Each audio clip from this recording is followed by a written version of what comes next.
سب سے پہلی بات جو مجھے آپ سے اس وقت عرض کرنی ہے وہ یہ کہ ملک کے موجودہ حالات میں ہمیں سب سے بڑا جو چیلنج درپیش ہے وہ ہماری نئی نسل کے دین و ایمان کی حفاظت کا۔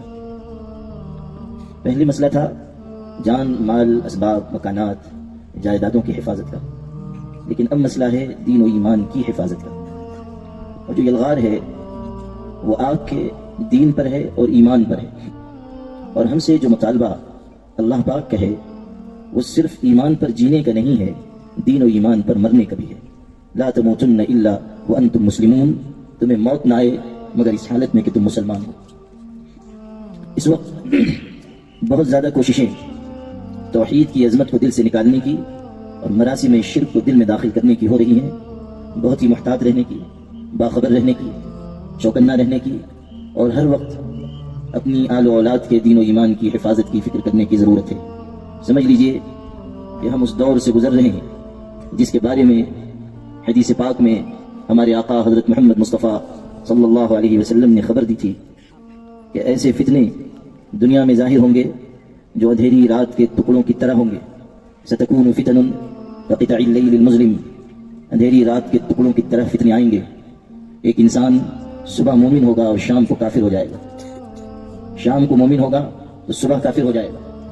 ایسا نازک وقت آئے گا۔ دیکھ لیجئے کہ اس وقت ہم لوگ ایسے ہی فتنوں کے دور سے گزر رہے ہیں، داخلی فتنے بھی ہیں اور خارجی فتنے بھی ہیں، اور ان سب کی الغار ملت اسلامیہ پر ہے۔ سوال یہ نہیں ہے کہ لوگ کیا کر رہے ہیں، سوال یہ ہے کہ ہم کیا کر رہے ہیں۔ ہمارے پاس کیا منصوبہ ہے، ہمارے پاس کیا تدبیریں ہیں، ہمارے پاس کون سی اجتماعی فکر ہے، حالات کا کیا درد ہمارے اندر ہے۔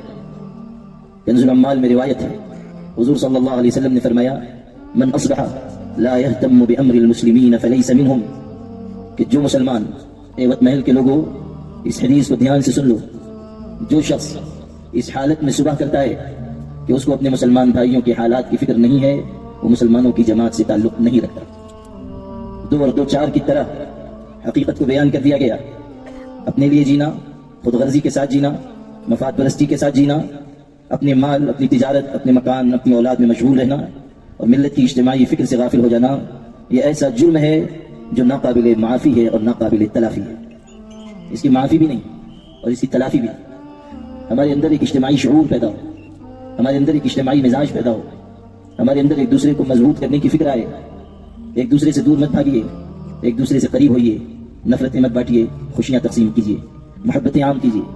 اور یہ جو ہمارے جزئی اختلافات ہیں، مسلکی اختلافات، جماعتی اختلافات، برادری کے اختلافات، یہ جو ہمارے ذاتی اور جماعتی ایک دوسرے کے متعلق خیالات ہیں یا نزاعات ہیں، ان سے اوپر اٹھ کر اجتماعیت قائم کرنا کل بھی ہماری ضرورت تھی اور آج اس سے زیادہ بڑی ضرورت ہے۔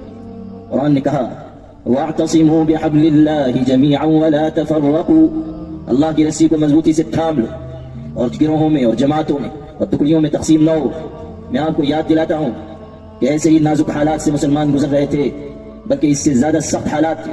قتل و خون کا بازار گرم تھا اور مسلمان گاجر اور مولی کی طرح کاٹے جا رہے تھے، اور اس ملک کو دو حصوں میں تقسیم کیا گیا تھا اور لوگ افراتفری میں مبتلا تھے۔ اس وقت ملت اسلامیہ کے ایک سچے قائد نے جامع مسجد دہلی کی سیڑھیوں سے خطاب کیا تھا اور مسلمانوں کو ہمت اور حوصلہ دینے کی کوشش کی تھی اور کہا تھا کہ تم اس ملک کو چھوڑ کر کہاں جا رہے ہو۔ اور اس موقع پر ایک تاریخی سچائی اور ایک بہت بڑی حقیقت اس عالم ربانی کی زبان سے کہلوائی گئی تھی۔ اس عالم اور قائد کا نام تھا امام الہند مولانا ابوالکلام آزاد، اور انہوں نے مسلمانوں کے دلوں کے دروازوں پر دستک دینا چاہا اور یہ کہا تھا، آپ کو یاد دلانا چاہتا ہوں کہ مولانا آزاد نے مسلمانوں کے عظیم اجتماع سے خطاب کرتے ہوئے کہا تھا کہ مسلمانوں اس حقیقت کو یاد رکھ لو کہ تم کو تمہارے سوا کوئی زیر نہیں کر سکتا، تم کو تمہارے سوا کوئی شکست نہیں دے سکتا۔ جب بھی تم ہارو گے اپنوں ہی کی وجہ سے ہارو گے، اپنے اختلاف کی وجہ سے ہارو گے، اپنے انتشار کی وجہ سے ہارو گے، آپس کے اختلافات کی وجہ سے ہارو گے۔ جب بھی تم شکست کھاؤ گے اپنی غلطیوں کی وجہ سے کھاؤ گے۔ آپ غور کر لیجئے کہ کیسی فتح کی بات انہوں نے کہی ہے کہ تم کو تمہارے سوا کوئی زیر نہیں کر سکتا۔ آج اگر ہم پستی کی طرف جا رہے ہیں تو اپنی غلطیوں کی وجہ سے 20 کروڑ کی یہ ملت اگر آج بے بسی اور بیچارگی کا شکار ہے تو صرف اس لیے کہ ہم نے اپنی آپس کے اتحاد کو مضبوط نہیں کیا، لڑتے رہے، جھگڑتے رہے، صلاحیتیں برباد کرتے رہے، ایک دوسرے کو کافر ٹھہراتے رہے، ایک دوسرے کو نیچا گرانے کے لیے تدبیریں اور سازشیں اختیار کرتے رہے اور قرآن کی تعلیمات سے روگردانی کرتے رہے، نتیجہ وہ ہوا جس کو قرآن نے اس طرح بیان کیا تھا کہ لا تنازعوا فتفشلوا وتذهب ريحكم واصبروا ان الله مع الصابرین۔ دیکھو آپس میں انتشار مت رکھنا، مت جھگڑنا، نزاعات مت کھڑے کرنا، ورنہ تم ناکام ہو جاؤ گے، تمہارا روگ دشمنوں کے دل سے نکل جائے گا، تم بے حیثیت اور بے قیمت ہو جاؤ گے۔ آج اگر ہم بے حیثیت ہیں تو دوسروں کی سازش کی وجہ سے نہیں، اپنے ہاتھ سے اپنے پیر پر کلہاڑی مارنے کی وجہ سے۔ احتساب کیجیے، خوش فہمیوں میں مت رہیے، احتساب کیجیے، حالات کی نزاکت کو سمجھیے۔ میں آپ سے کہہ رہا ہوں، شاید آپ اس علاقے میں رہتے ہوئے حالات کی سنگینی کو اتنا محسوس نہ کر پا رہے ہوں۔ اللہ تعالیٰ نے مجھ فقیر کو موقع دیا ہے، میں ملک کے کونے کونے میں جاتا ہوں، مسلمانوں کی سب سے بڑی جماعت کی ذمہ داری مجھ پر ہے۔ مسلمانوں کے حالات اور دوسروں کی طرف سے کی جانے والی کوششوں سے مجھے جس حد تک آگاہی ہے آپ کو نہیں ہے، قصبات، دیہات، گاؤں، شہر، ملک کی مختلف ریاستیں، وہاں جا جا کر حالات دیکھنے کا مجھے موقع ملتا ہے، اور جو کچھ تدبیریں ہو رہی ہیں، جو کچھ اندرون خانہ منصوبے ہیں، مجھے آپ لوگوں سے کہیں زیادہ اس سے واقفیت ہے۔ میں آپ سے صرف ایک بات کہنا چاہتا ہوں، میں نہیں جانتا کہ آپ کے احساسات کیا ہیں، لیکن اپنا احساس میں آپ کو بتاتا ہوں کہ مدرسوں میں جاتا ہوں، مسجدوں میں جاتا ہوں، مختلف علاقوں میں جاتا ہوں، چھوٹے چھوٹے بچے بھی آتے ہیں، استقبال کرتے ہیں، یہ سلام کرتے ہیں، ملاقات ہوتی ہے، یہ گزرتے ہوئے مسلمان آبادیوں سے چھوٹے چھوٹے بچوں پر نگاہ پڑتی ہے۔ میں نہیں جانتا کہ آپ کے دل کا احساس کیا ہے، لیکن میں اپنا احساس آپ کو بتا رہا ہوں، اور آپ کو اس احساس کا امین بنانا چاہتا ہوں کہ مجھے بے اختیار ان معصوموں کو دیکھ کر یہ خیال آتا ہے کہ ہماری زندگی تو اچھی خاصی گزر گئی، کتنی باقی ہے کچھ علم نہیں، لیکن آنے والے وقت میں ہمارے یہ بچے اس ملک میں کیسے زندگی گزار سکیں گے اس کی کوئی ضمانت نہیں، کیسے یہ جئیں گے، کس طرح اپنے دین و ایمان پر قائم رہیں گے، کس طرح اپنے تشخص اور وجود کی حفاظت کر سکیں گے، کس طرح مسموم فضا میں یہ سانسیں لے سکیں گے۔ کبھی آپ بھی سوچیے کہ اس ملک میں کیا مستقبل ہمارا ہے، کن راہوں پر ہم جا رہے ہیں۔ کیا اب بھی اس کا موقع ہے کہ ایک مدرسہ دوسرے مدرسے کا مخالف رہے، ایک عالم دوسرے عالم کی ٹانگ پکڑ کر کھینچے؟ کیا اب بھی اس کا موقع ہے کہ ایک مسلک کے لوگ دوسرے مسلک کے لوگوں کو کافر کہیں؟ کیا اب بھی اس کی گنجائش باقی ہے کہ ہمارے سماج اور معاشرے میں ذات پات اور برادری کے جھگڑے ہوں؟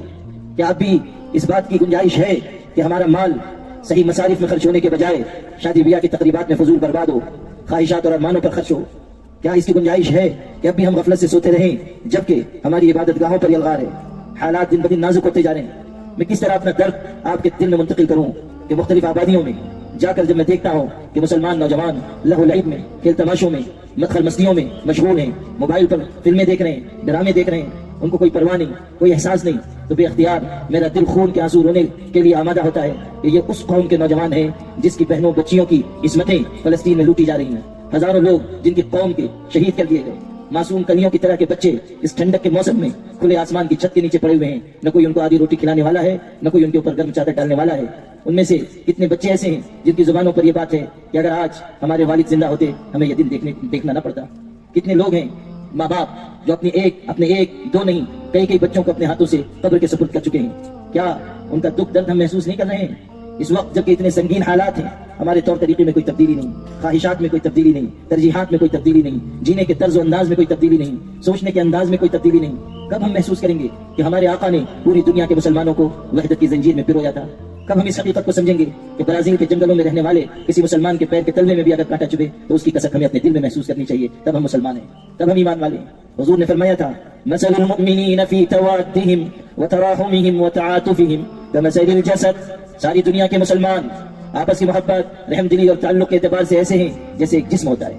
ایک جسم کی مثال دی، جس طرح ایک جسم اپنے کسی ایک حصے کی تکلیف کو محسوس کرتا ہے، ہمیں بھی اپنے بھائیوں کا درد محسوس کرنا ہوگا۔ جس طرح عمارت کی ایک اینٹ دوسری اینٹ کو مضبوط کرتی ہے، مسلمانوں کو بھی ایک دوسرے کو مضبوط کرنا ہوگا۔ یہ انانیت، یہ ضد، یہ عصبیت، یہ آپس کی دوریاں، فاصلے، اس کو ختم کیجیے۔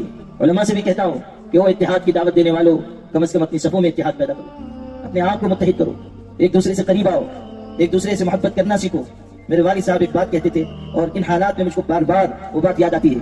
فرماتے تھے ہمیشہ یاد رکھنا، عالم کو عامی نقصان نہیں پہنچاتا، عالم کو عالم ہی نقصان پہنچاتا ہے۔ اور پھر شعر سناتے تھے، کلہاڑی میں جو لکڑی کا دستہ نہ ہوتا تو لکڑی کے کٹنے کا رستہ نہ ہوتا۔ ہماری آپس کی دوریاں ہمیں بے وزن کر رہی ہیں، ہماری آپس کی لڑائیاں عوام کی نگاہ سے ہمارا وقار ختم کر رہی ہیں۔ دلوں کو بڑا کیجیے، ظرف کو وسیع کیجیے، بڑوں کی بڑائی محفوظ رکھیے، چھوٹوں پر شفقت کا ہاتھ رکھیے، برگد کا درخت نہ بنیے جس کے نیچے کوئی دوسرا درخت اگ نہیں سکتا.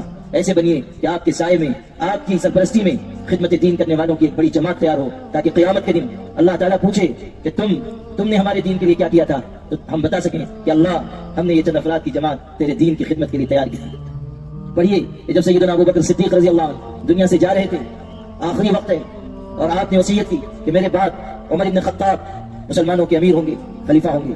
تو بعض لوگوں نے دبی زبان سے کہا کہ حضرت عمر بن خطاب رضی اللہ عنہ بہت سخت ہیں، آپ کی نرمی اور ان کی سختی تھی تو بات متوازن تھی. اب آپ نہیں رہیں گے اور وہ خلیفہ ہوں گے تو بہت مشکل پیش آ سکتی ہے، اور آپ اللہ کی بارگاہ میں جا رہے ہیں، وہاں آپ سے پوچھا جائے گا کہ آپ نے مسلمانوں کے معاملات کس کے سپرد کیے. حضرت ابو بکر صدیق نے کیا فرمایا؟ کہا مجھے بھی کامل یقین ہے کہ اللہ کی بارگاہ میں مجھ سے سوال ہوگا کہ اپنے بعد مسلمانوں کے معاملات کی ذمہ داری کس کو دے کر آئے ہو. میں نے اس کا جواب تیار کر رکھا ہے. میں اللہ سے یہ کہوں گا کہ اللہ امت میں جو سب سے بہترین شخص تھا میں اسے مسلمانوں کے معاملات کا امیر بنا کر آیا، اسے ذمہ داری دے کر آیا. یہ ہماری ذمہ داری ہے